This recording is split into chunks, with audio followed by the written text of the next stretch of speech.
देखिए बच्चों, question number 4 है हमारा, BE and CF are two equal altitude of triangle ABC। यहाँ हमें फिगर बनाना है, तो सबसे पहले हम क्या करते हैं कि ABC फिगर बना लेते हैं साथ साथ। देखिए ट्राइंगल है ABC, हमने ट्राइंगल ABC कर लिया, ठीक है, ABC कर लिया, ठीक है, ओके। अब ABC में BE और CF जो अल्टीट्यूड है, तो BE है ना, B के साथ जुड़ा हुआ है और इधर C के साथ जुड़ा हुआ है, तो B से निकलने वाला अल्टीट्यूड होगा ना, तो B से निकलने वाला अल्टीट्यूड 100% ये होगा, ठीक है डन। ये 90 अल्टीट्यूड का मतलब दोनों 90, तो ये BE हो गया, और C से निकलने वाला ये होगा, ठीक है, ये भी 90, दोनों 90, CF, क्लियर। आगे की कहानी ऐसी है कि हमें यूजिंग RHS यानी पर्टिकुलर यही यूज करना है। जब नॉलेज की लेवल बच्चों का प्रैक्टिस के साथ बढ़ जाता है, तो वो क्या करते हैं कि ऊपर वाला ABE और ACF लेकर के कन्वर्जेंस प्रूफ कर देते हैं। ऐसा किया जा सकता है और ये सही भी है, और ऐसा हमने किया भी है लास्ट एक्सरसाइज के लास्ट में ही एक्सरसाइज है, ठीक है, इसी चैप्टर में किया है, ठीक है। लेकिन यहाँ पर नहीं करेंगे, क्योंकि RHS जब कह दिया है तो थोड़ा हमें ध्यान रखना पड़ेगा कि यही प्रॉपर्टी यूज होनी चाहिए। तो उसके लिए ध्यान रखिएगा कि इस क्वेश्चन में आपको नीचे वाला ट्रायंगल लेना पड़ेगा। चलिए ठीक है, ये इस RHS की तो बात आ गई माइंड में। अब यहाँ कन्ग्रुएंस रूल, RHS कन्ग्रुएंस समझ गए। Prove that the triangle ABC is isosceles. Isosceles का मतलब हो जाएगा कि AB equal to AC prove करना है, ठीक है। चलिए चलो बच्चों देखते हैं कौन सा ट्रायंगल लेंगे, ये तो हम समझ चुके हैं। नीचे वाला ट्रायंगल कौन सा है, ये एक तो है हमारा क्या है, एक तो है FBC, क्या है हमारा FBC, क्या है, इसको भी ले लो और इसको भी ले सकते हो, इससे भी कोई दिक्कत नहीं है। FBE, ठीक है, क्या लेंगे हम, FBC। चलिए यही ले लेते हैं, FBC, ठीक है, FBC, ठीक है।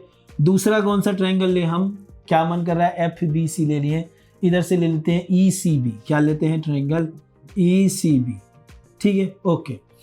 अब क्या करें इसमें, पहली चीज तो F और E 90 है, ठीक है, F और E 90 है, F एंड E 90 है, ओके, ये दोनों 90 डिग्री। यहां से हो गया क्लियर।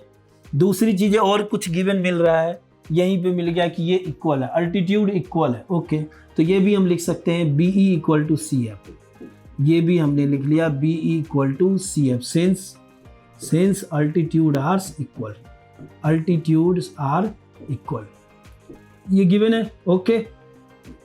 तीसरी चीजें, ये दो चीजें तो हमें अपने क्वेश्चन से ही मिल गए। तीसरी चीज क्या करेंगे, देखिए तीसरी चीज BC दोनों में कॉमन है। देखिए FBE में भी FBC में भी BC आ रहा है और ECB में भी BC आ रहा है, तो यहां हम लिख सकते हैं BC इक्वल टू BC, जो कि कॉमन है, ओके।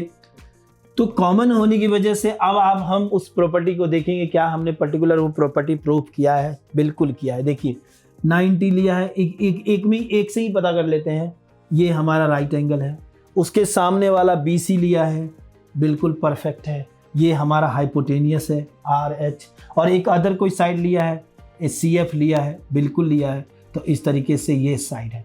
तो कौन सी प्रॉपर्टी यूज हो गई, RHS, जिसकी जरूरत थी हमें, तो यहाँ लिख सकते हैं फ्रॉम RHS, ये कन्ग्रुएंट्स हो जाएगा ट्रायंगल FBC, कन्ग्रुएंट्स हो जाएगा ट्रायंगल ECB के, ओके। और जैसे ही ये कन्ग्रुएंट्स हो गया तो हम क्या लिख सकते हैं, कन्ग्रुएंट्स तो हो गया, फर्स्ट पार्ट हो गया। कन्ग्रुएंस होने की वजह से क्या हो जाएगा कि एंगल B हो जाएगा एंगल C के, क्यों हो जाएगा, बाय CPCT से, किसकी मदद से, CPCT की मदद से।